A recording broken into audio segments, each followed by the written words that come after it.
आप सभी को मेरा सादर प्रणाम। जय श्री सीताराम। आज की इस वीडियो में हम सभी सुंदरकांड से जुड़ी संपूर्ण जानकारी इस वीडियो के माध्यम से समझने का प्रयास करेंगे। हनुमान जी के भक्तों के मन में कई प्रकार के प्रश्न होते हैं। आखिर हमें सुंदरकांड का पाठ कब करना चाहिए, कैसे करना चाहिए, किस समय करना चाहिए, किस विधि से सुंदरकांड का पाठ करना चाहिए, क्या हमारी माताएं और बहनों को सुंदरकांड का पाठ करना चाहिए या फिर नहीं करना चाहिए। सुंदरकांड से जुड़ी ऐसी कई जानकारी हम सभी इस वीडियो के माध्यम से समझेंगे। आगे हम बात करें इससे पहले अगर आपने अभी तक हमारे इस YouTube चैनल को सब्सक्राइब नहीं किया हो तो आप हमारे चैनल को सब्सक्राइब अवश्य कर लें, ताकि आपको भी इसी प्रकार सनातन धर्म से संबंधित संपूर्ण जानकारी प्राप्त होती रहे। श्री रामचरितमानस का अद्भुत और अभिन्न अंग सुंदरकांड है, जिसका पाठ करने से संपूर्ण रामचरितमानस का फल हमें प्राप्त होता है। तो आप स्वयं विचार करें कितना अद्भुत होगा सुंदरकांड का पाठ। अगर आप ऊपर मन से सुंदरकांड के विषय में समझना चाहें तो आप सुंदरकांड को नहीं समझ सकते, और अगर आप यही हृदय भाव से सुंदरकांड का पाठ करें तो आपको सुंदरकांड की प्रत्येक चौपाइयाँ आपको समझ में आने लगेगी। अगर आप हृदय भाव से सुंदरकांड का पाठ करते हैं तो स्वयं हनुमान जी महाराज आपके समक्ष आपके हृदय में आकर विराजमान हो जाएंगे। इसलिए जब भी सुंदरकांड का पाठ करें तो हृदय से सुंदरकांड का पाठ करना चाहिए। मानो संपूर्ण ग्रंथों का सार है सुंदरकांड। सुंदरकांड श्री रामचरितमानस का पंचम सोपान है, जिसके अंतर्गत 3 श्लोक, 60 दोहे और 526 चौपाइयाँ हैं। सुंदरकांड का तो नाम ही सुंदर है।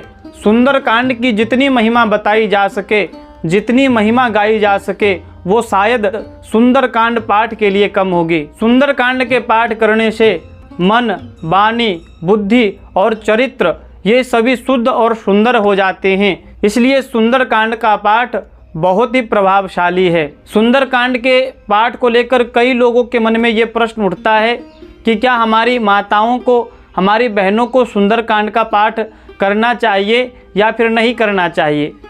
तो हम सभी का मानना है कि हनुमान जी महाराज ब्रह्मचारी हैं, इसलिए स्त्रियों को हनुमान जी की पूजा नहीं करनी चाहिए, सुंदरकांड का पाठ नहीं करना चाहिए। ये एक लोगों के अंदर भ्रम है। ऐसा कहीं भी विवरण नहीं आया कि हमारी माताओं को, हमारी बहनों को सुंदरकांड का पाठ नहीं करना चाहिए। हनुमान जी ब्रह्मचारी हैं तो इसका मतलब क्या हमारी माताएं और बहनें पूजा करना बंद कर दें? हनुमान जी महाराज भी अपने माता जी के गोद में खेले हैं, तो ऐसा कहीं भी विवरण नहीं आता कि हमारी माताओं को हनुमान जी की पूजा नहीं करनी चाहिए, सुंदरकांड का पाठ नहीं करना चाहिए। अरे हमारी माताएं तो धर्म की रीढ़ हैं, इसलिए माताओं आप निसंकोच सुंदरकांड का पाठ कर सकती हैं। अब हमें सुंदरकांड किस समय करना चाहिए? कई लोग कहते हैं कि प्रातःकाल हनुमान जी की पूजा नहीं करना चाहिए, सुंदरकांड का पाठ नहीं करना चाहिए, क्योंकि हमने पढ़ा है सुंदरकांड में कि प्रात लेई जो नाम हमारा, तही दिन ताहि न मिलई आहारा।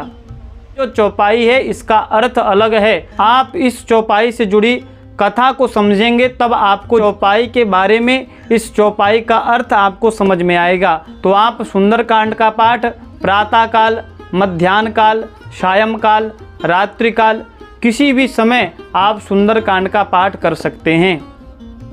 हम सुंदरकांड करें तो कैसे करें, किस विधि से सुंदरकांड का पाठ करना चाहिए?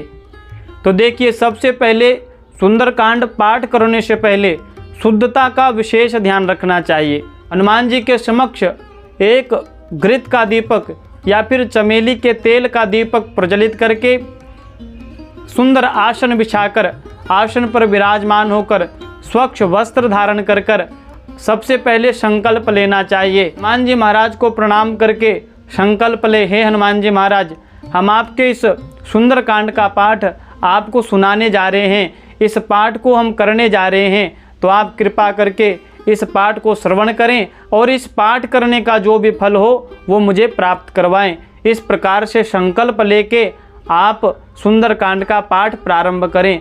ध्यान रखें, आप जब भी सुंदरकांड का पाठ करें तो जो सुंदरकांड का पुस्तक हो वो कभी डायरेक्ट ज़मीन पर ना रखें। सुंदरकांड के पुस्तक को भी एक आसन बिछाकर आसन के ही ऊपर सुंदरकांड के पुस्तक को रख के आप सुंदरकांड का पाठ करें। आप नित्य सुंदरकांड का पाठ कर सकते हैं। इसके लिए कोई निश्चित तिथि या बार नहीं है। हाँ, मंगलवार और शनिवार हनुमान जी को प्रिय है, इसलिए आप मंगलवार और शनिवार को विशेष सुंदरकांड का पाठ करें। तो आप इस विधि से हनुमान जी को प्रसन्न करने के लिए सुंदरकांड का पाठ कर सकते हैं। मुझे विश्वास है कि आप सभी को हमारी इस वीडियो के माध्यम से कुछ नई जानकारी प्राप्त हुई होगी। मिलते हैं ठीक इसी प्रकार अद्भुत जानकारी को लेकर। तब तक के लिए हर हर महादेव। हमारे इस YouTube चैनल को सब्सक्राइब नहीं किया हो तो चैनल को सब्सक्राइब अवश्य कर लें।